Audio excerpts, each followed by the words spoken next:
अस्सलाम वालेकुम रहमतुल्लाहि व बरकातहू। मैं खाकिर, आप देख रहे हैं मेरा यूट्यूब चैनल। रिव्यू में बात करूँगा बच्चों के हवाले से। आजकल जो है वो गैर मुल्की जो है अंग्रेज़ की और यहूदियों की जो है साजिश है। उन्होंने जो है मुसलमानों की तरफ जो है ऐसी चीज़ें भेज दी हैं जो छोटे बच्चे जो है जैसे कि गोली टाफ़ी खाते हैं, दही बल्ले समोसे पकौड़े खाते हैं, पापड़ वगैरह खाते हैं। इसमें कुछ ऐसी चीज़ें रखी हैं कि छोटे छोटे बच्चे जो है उनके मैदे जो है ख़राब हो रहे हैं और उनकी जो ज़िंदगी है और उनकी जो लाइफ है वो कम होती जा रही है। और छोटी छोटी बच्चियाँ और छोटे छोटे बच्चे जो है अभी उनकी उम्र 10 से 12 साल है और वो बालिग हो रहे हैं और मुसलमानों की जो है नस्ल को ख़त्म किया जा रहा है, मुसलमानों की नस्ल कसी की जा रही है।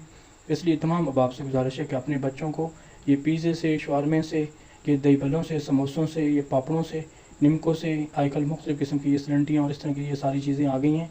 तो आजकल हमारे छोटे बच्चे जो है वो इसके ऊपर लगे हुए हैं और ये ऐसी चीज़ें हैं जो अंदर से इंसान को जो है खा रही हैं और खोखला कर रही हैं। और ये बहुत ही जो है ख़तरनाक जो है यहूदियों की काफ़िरों की साजिश है कि मुसलमानों की नौजवान जो नस्ल है, जो नई पौध है, उसको ख़त्म करो, उनको जड़ से ख़त्म करो। तो आजकल जो है हमारे बच्चे जो है इसके ऊपर खाने पीने पे लगे हुए हैं। निमको खा रहे हैं जी, पापड़ खा रहे हैं जी, इस तरह टाफ़ियाँ खा रहे हैं जी, और इसी तरह दही बल्ले खा रहे हैं, समोसे खा रहे हैं, बर्गर खा रहे हैं। ये इंसान की ज़िंदगी को तबाह करने वाली चीज़ें हैं। तमाम अहबाब से, तमाम वालिदैन से गुजारिश है कि अपने बच्चों को इन सारी चीज़ों से जो है बचाएँ और उनको फ्रूट और फलों के ऊपर लेकर आएँ। तो इन सारी चीज़ों का एहतमाम मैं भी करूँगा, आप भी करेंगे इंशाल्लाह। जी बहुत शुक्रिया, जज़ाकुमुल्लाह खैरा।